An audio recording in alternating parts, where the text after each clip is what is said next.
Stillness in the Storm, a Stoic Guide to Living with Clarity. Chapter 1. The Noise and the Need for Stillness. You wake up. Your phone lights up. Messages. News. Deadlines.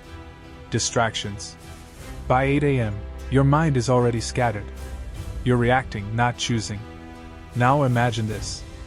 You wake up. You breathe. You think clearly. You act deliberately. You own your day, not the other way around. That's the Stoic way. Marcus Aurelius wrote, "If you are troubled by external things, it is not they that disturb you, but your judgment of them. And it is in your power to wipe out that judgment now." Stillness isn't luxury. It's necessity. Chapter 2. The Stoic mind: calm, clear, decisive. What made the Stoics powerful wasn't lack of emotion, it was control over it. They trained their minds to be like a mountain, unmoved by wind, rooted deep, still on the surface, solid underneath.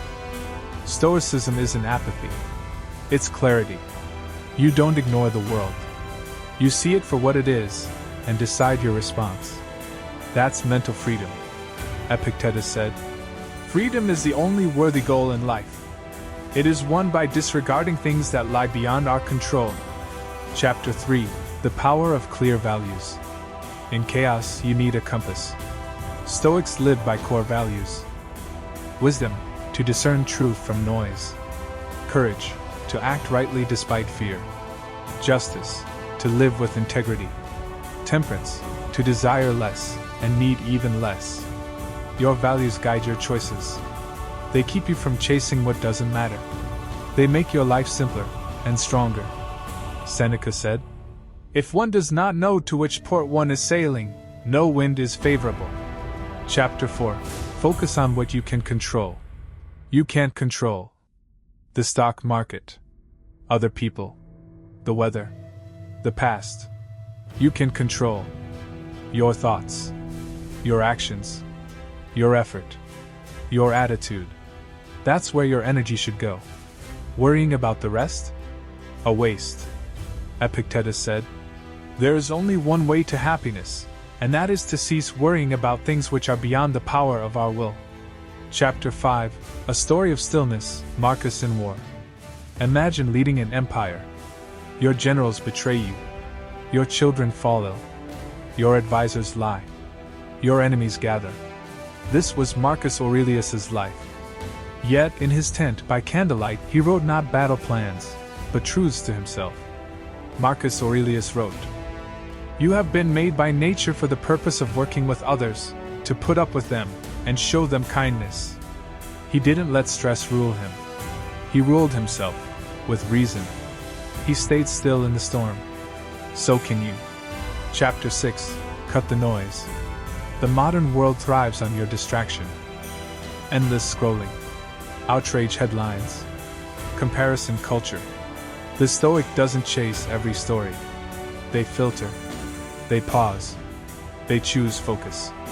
Try this. Turn off notifications. Unfollow toxic feeds. Set screen limits. Go outside. Read one thing deeply instead of 10 things badly.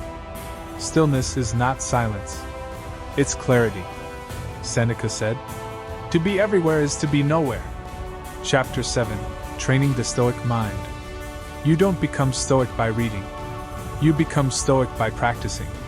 Daily mental training. Wake up early. Visualize obstacles and your response. Practice gratitude. Reflect on your day. Identify where you lost control and where you stayed calm. Build the habit of reflection. Epictetus said, "First say to yourself what you would be, and then do what you have to do." Chapter 8. Detach from outcome, commit to effort. The Stoic doesn't fear failure. They know they can't control results, only actions. You write the book. Whether it's a bestseller? Not up to you. You apply for the job. Getting it? Out of your hands. You love fully. Whether they love back? Beyond your control. But you always give your best. Marcus Aurelius wrote, "You have control over your mind, not outside events.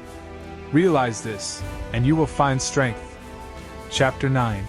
Embrace voluntary discomfort. Comfort weakens. Challenges strengthen. The Stoics practiced hardship. Cold baths. Simple meals. Sleeping on the floor. Not to suffer, to remind themselves what they can endure. In discomfort, they found freedom. Try this. Skip a meal. Take a cold shower. Leave your phone behind for a day.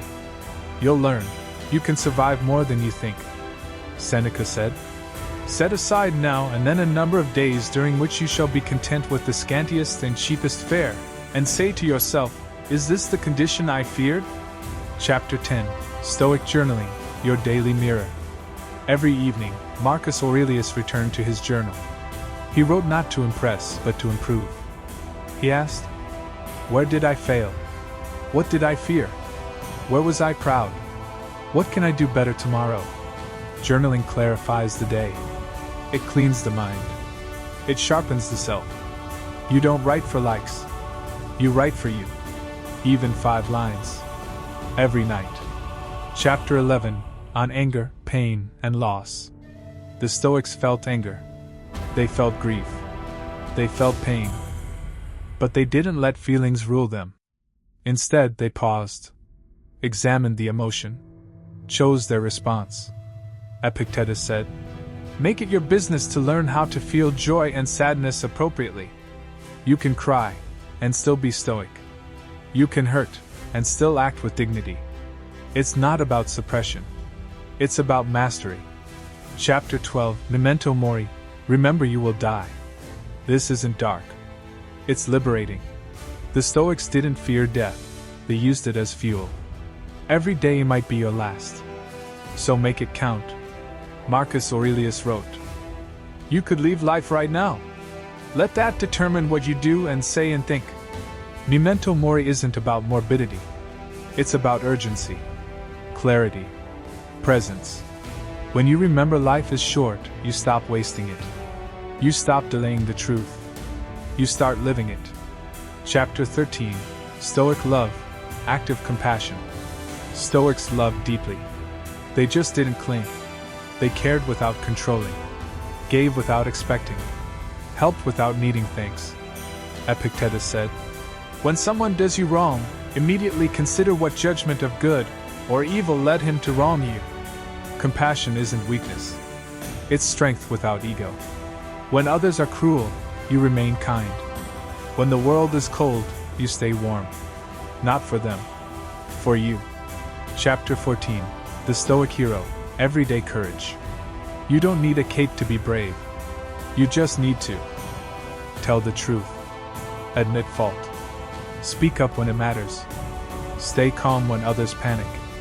Walk away from what's wrong. Show up when it's hard.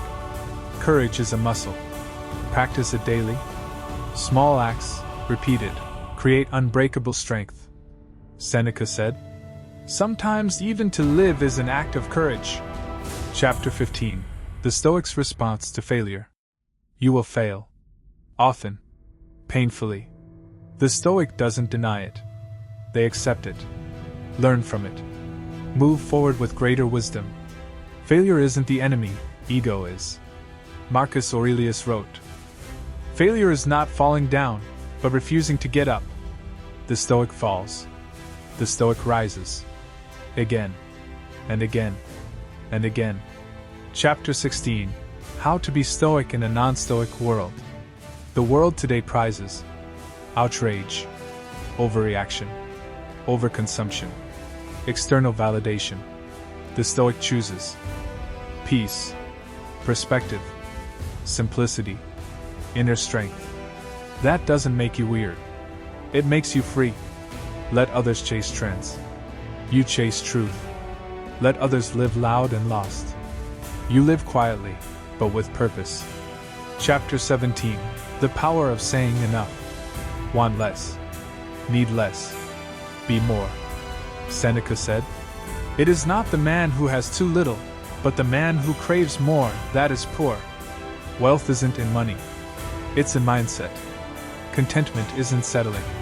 It's clarity. The Stoic isn't passive, they're intentional. They know when to stop. when to say no, when to say enough. Chapter 18. Stoicism in Modern Life. You can be stoic in traffic, in meetings, at funerals, on dates, with friends, with enemies, with yourself. Stoicism isn't for monks. It's for mothers, teachers, nurses, creators, drivers, students. It's for you, wherever you are. Chapter 19. Your Stoic Practice Plan. Here's how to start. Read daily, Marcus, Epictetus, Seneca. Journal nightly. Reflect on what challenged you. Meditate on control. Ask, is this within my power? Face discomfort. Seek small daily challenges. Serve others quietly, without reward. Live values, don't just believe them. Be them. Repeat forever. Stoicism is not a phase. It's a path. Chapter 20. Final reflection. Stillness wins. The world spins. The storm roars. The noise grows. But within you, there is calm. When you choose it. When you train it. When you live it. That's Stoicism. Not philosophy for shelves, but philosophy for life. You don't need to be perfect. Just present. Not emotionless. Just anchored. Not separate from life, but fully alive within it. Still. Strong. Stoic. Now begin.